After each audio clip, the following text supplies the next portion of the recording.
एक बार एक व्यक्ति पशु पक्षियों का व्यापार करता था। एक दिन उसके पास एक पड़ोसी आया। उसने बताया कि तुम्हारा फ्रेंड पशुओं की भाषा समझता है। तुम भी जाके उनसे पशुओं की भाषा सीख ले ताकि तुम्हें भी पशुओं के बारे में ज्ञान हो जाए। यार ये बात तो सही बोल रहा है। क्यों ना मैं भी गुरुजी के पास जाके ये सारी चीज़ सीख सकूं, जिससे मैं भी पशु पक्षियों की भाषा समझ सकूं। मैं ज़रूर जाऊंगा। नमस्कार गुरुजी, कैसे हो आप? ठीक तो हो? हाँ बेटा, ठीक हो, तुम्हारी कृपा है। इस समय बहुत बढ़िया हूँ। गुरुजी, मैं तुम्हारे पास एक आशा लेके आया हूँ। बताओ शिष्य, क्या बात है और तुम क्या आशा लेके मुझसे आए हो? गुरुजी, तुम्हारे पास पशु पक्षियों की भाषा को समझने का ज्ञान है। मैं चाहता हूँ क्यों मैं भी पशु पक्षियों की भाषा समझ सकूँ। बेटा, तुम इस शिक्षा को नहीं सीख सकते। गुरुजी, मैं क्यों नहीं सीख सकता?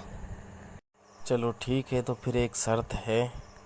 अपने लोभ के लिए कभी भी इसका उपयोग नहीं करोगे, अन्यथा कुकर्म भोगने पड़ेंगे। ठीक है गुरुजी, मैं तुम्हारी शर्त मानता हूँ।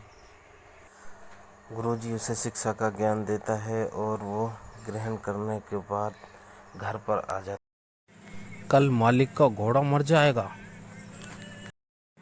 मुर्गों की ये बात सुनकर वो समझने लगा कि कल मेरा घोड़ा मर जाएगा। क्यों ना मैं इस घोड़े को मरने से पहले ही बेच दूं। भाई साहब, मैं इस घोड़े को बेचना चाहता हूँ क्योंकि मुझे दूसरा घोड़ा लाना है।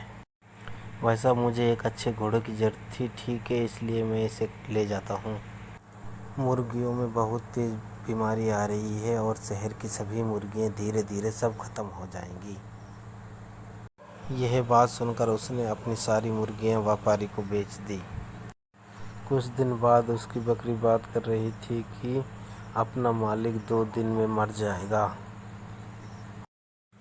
यह बात सुनकर वो बड़ी समस्या में फंस गए।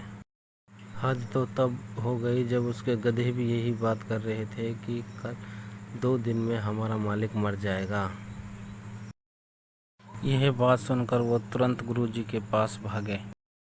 गुरुजी, मेरी बकरी और गधा ये कह रहा है कि 2 दिन में मालिक की मृत्यु हो जाएगी। गुरुजी, मेरी मृत्यु निकट क्यों है? मूर्ख, पहले ही मैंने बताया था ने।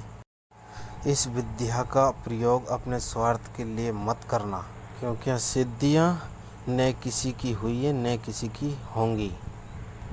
इस बारे में मैं तुम्हारे लिए कुछ भी नहीं कर सकता। प्लीज़ हमारे चैनल को सब्सक्राइब करें।